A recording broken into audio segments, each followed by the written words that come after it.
Hi everyone, this is Aisha and welcome to a new video of Read a Day Club.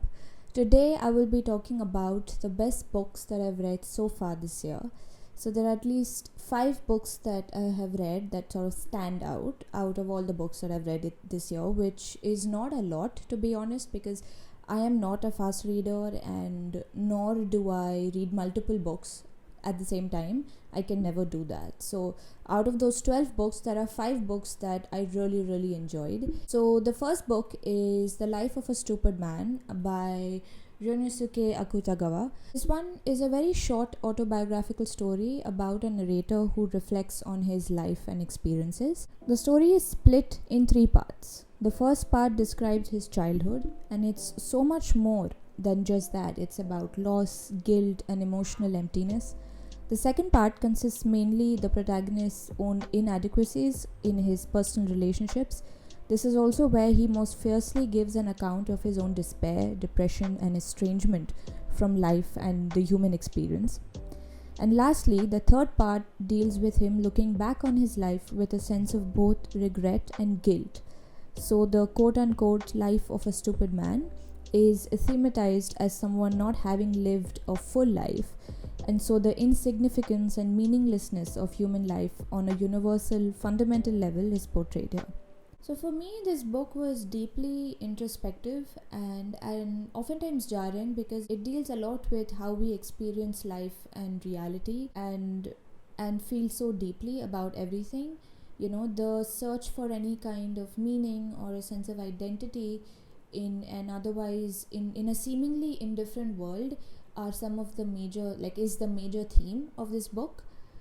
And it's so fascinating how Akutagawa packs so much in such a short story. This Penguin Classic Edition has 2 other short stories of his, that is In a Bamboo Grove and Death Register. And this was my first time reading Akutagawa, so I somehow feel like it was the best place to begin, even though this was, I think, his last the last story that he wrote. I'm not sure, but it reads like a last story. And the other 2 stories, that is In a Bamboo Grove and Death Register, also contain very complex and very nuanced landscapes of human nature, morality, human suffering, and just the ambiguities and complexities of human life. In my notes while I was reading In a Bamboo Grove, I wrote that it's bleak and spellbinding. The story reads at a crossroads between suspense and magical realism, the evocation of an emotional experience that is both human and strange.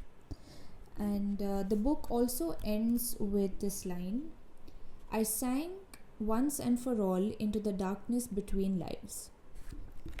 So, in the story of The Life of a Stupid Man, I have underlined so many things, so many sentences, and also the fact that the book gives you a lot of good recommendations, especially of writers like Baudelaire, Ibsen, Shaw, Tolstoy, Nietzsche, Dostoevsky, Flaubert, Baudelaire. I think I said Baudelaire once before. Let's see what else. Gogol is another. I think he's mentioned a few times in the book. I can't find any more. So yeah, then Rousseau, then Goethe. Then I think that's all I can see now. So there are a lot of good recommendations, and because it is an autobiographical story, it feels even more grim, it feels even more jarring, it feels even more serious, and it can be overwhelming at times.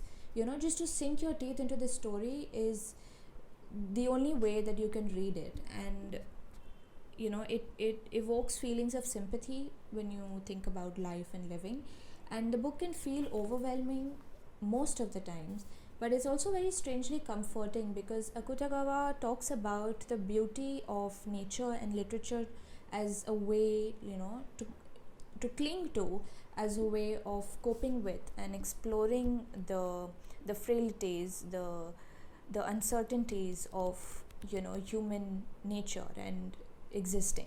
I can make this whole video just about this one story, but I'm not gonna do that, so let's move on. So the next book is Disgrace by Coetzee. Now this was a second reading for me. Like, I have read this once before. I think it was two years. I think it's been 2 years, and I enjoyed this book more in my second reading than I did the first time. So the story follows the life of a middle-aged professor and his broken and dysfunctional relationships with women. Now I won't say much about this book because I highly recommend you read it without knowing anything about it, because that's exactly what I did, and I think that process in itself is rewarding. Some books require you to do a little bit of research. Like, I remember I read a lot about Kerouac's On the Road, John Milton's Paradise Lost, Dante's Inferno, Dante's Divine Comedy, not just Inferno, Nabokov's Lolita, and I wish it was Lolita's. We would have gotten her point of view. But anyway, this book doesn't require research. It just requires reading and rereading and rereading. And my Instagram review of the book, I wrote something that I wrote that Disgrace has an almost dizzying effect. It is one of the most brutal, memorable, and uncomfortably honest depictions of humanity. The book has many faults, as do we, but it is through these faults that you feel the axiomatic undeniability of living and how it suffocates those who fail at feeling alive. So the book delves into complex themes of human virtue, morality, suffering, poverty, and it connects it with race and power. And the thing about this book is that there is also a mirrored effect between the life of the protagonist as a middle-aged professor and his inadequacies, along with between that and the innocence of animals, and how that leads him to have almost cathartic revelations about his own life, his own experiences and relationships. Now the book takes its time to get under your skin, and that is why I recommend that you read it multiple times, because there must be certain scenes that you sort of missed during your first reading that only come back to haunt you during your second reading or maybe your third reading. So that is Disgrace. Okay. The next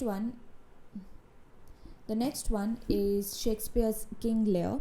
Now, this is another tragic story about human morality, human suffering, madness, and even aging, as a matter of fact. And all three stories, like Life of a Stupid Man, Disgrace, and now King Lear, deal with the theme of aging and how one copes with, one's interpretation of life and reality, and how one copes with that alienation, and how one copes with a fading self in society. I read this book in a heartbeat. It's so enthralling, it's so moving. I was completely invested in all the characters and their emotional experiences, no matter how moral and immoral, no matter how virtuous or wicked.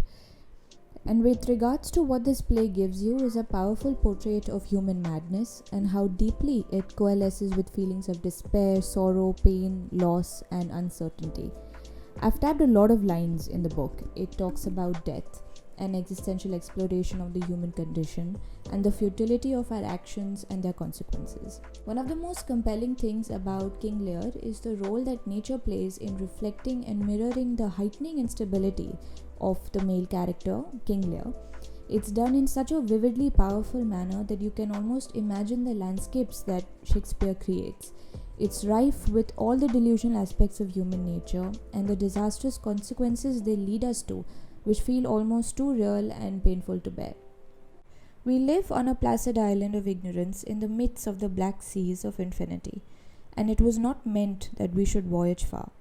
The sciences, each straining in its own direction, have hitherto harmed us little, but some day the piecing together of dissociated knowledge will open up such terrifying vistas of reality and of our frightful position therein, that we shall either go mad from the revelation or flee from the deadly light into the peace and safety of a new dark age. Next book is The Call of Cthulhu. I'm sorry if I'm butchering the pronunciation. I think it's Cthulhu. I just want to briefly mention that for some of the short stories that I really liked, I sort of found quotes for them that I think, not summarize them, but just complement the short stories, and I sort of pasted it on a post-it. I wrote it on a post and pasted it at the beginning of some of these short stories. So for one of his short stories, which is one of my favorite short stories, The Rats in the Walls, I wrote down this passage that is written by T.S. Eliot. We are the hollow men, we are the stuffed men leading together, headpiece filled with straw. Alas, shape without form, shade without colour, paralyzed force, gesture without motion. Now, I read most of the stories in this collection. My favorites are the ones that I've underlined. The top three stories I will say is The Call of Cthulhu, The Rats in the Walls, The Outsider. And it's a sort of tie between The Color Out of Space and The Shadow over Innsmouth. Now, I do not know where to even begin describing the effect that this book had on me, but I would highly recommend that you watch this video, The Dark Philosophy of Cosmicism, H.P. Lovecraft by Eternalized. It does a brilliant job of interpreting his stories and the philosophy that makes it so compelling and eerie and fun at the same time. Now, I'm just going to read some passages from the book that I think highlight what Lovecraft is so brilliant at. Lovecraft conjures up these powerfully imaginative, dreadful, dizzying, and mysterious landscapes. The thing cannot be described. There is no language for such abysms of shrieking and immemorial lunacy, such eldritch contradictions of all matter, force, and cosmic order. There is a sense of spectral whirling through liquid gulfs of infinity, of dizzying rides through reeling universes on a comet's tail, and of hysterical plunges from the pit to the moon and from the moon back again to the pit. Death would be a boon if only it could blot out the memories. And this is a little at the end of the page. He must have been trapped by the sinking whilst within his black abyss, and the world would be by now be screaming with fright and frenzy. Who knows the end? What has risen may sink, what has sunk may rise. Loathsomeness waits and dreams in the deep, and decay spreads over the tottering cities of men. A time will come, but I must not and cannot think. Let me pray that, if I do not survive this manuscript, my executors may put caution before audacity and see that it meets no other eye. Now, another short story, The Outsider. Let me see if I can find it. Yes, here it is. In The Outsider, I wrote this on the post-it. So it's a quote by Rollo-May. Rollo-May, I think, yeah. Many people suffer from the fear of finding themselves alone, and so they don't find themselves at all. So the book surpasses every element of what horror fiction can do. The cosmic horror of Lovecraft stories is so unique, to say the least, and evokes such overwhelming feelings of dizziness, restlessness, dread, anxiety even, when you see how it threatens the confines of what literature can do when talking about the meaninglessness, the void, the nothingness, the emptiness of human reality, of human nature, of human existence, when weighed against the grand scheme of things, that is, the universe. Even literature that sort of portrays the minuteness of human existence is done so, it's not done in an obvious manner. It is when you read the landscapes that Lovecraft creates, it is through those mediums, it's through those windows that you can get access to so much more that underlies this book and his stories. The last book I want to talk about is Child of Fortune by Yuko Tsushima. This novel is about a mother and her relationship with her daughter. It's a harrowing read and very emotionally complex and nuanced. It goes back and forth between the protagonist's re-remembering of her childhood memories as she tries to solidify the memories that her daughter will have of her. The book deals with themes of alienation, self-identity, self-acceptance. It's an exploration of so many ephemeral and brittle aspects of human life through the lens of the kinds of challenges that a single parent faces to raise a child in a society that alienates and ostracizes it. Somehow this book reminded me of Snow Country by Yasunari Kawabata, even though story-wise they are quite different. It's one of the most honest and complex portrayals of motherhood, but at the same time it emphasizes one's need for individuality, tracing the portrait of one's search for identity and how it's never a fixed image, it's never a fixed persona. It is continually, it's always formless, it's always evolving, always a process of becoming. So these are my recommendations so far. I realize now that almost all the books have something in common when you talk about the existential search for identity, consolation and meaning in an otherwise ambiguous and absurd universe. The notion that underlying every human action is an acute feeling of unease and anxiety. And the antidote to such feelings is to understand more deeply, if not solve, the ambiguities of living. So that's all for today's video. Thank you so much for watching. If you have any recommendations based on the books that I spoke about, please let me know. This is Aisha from Read a Day Club, and I'll see you guys next time.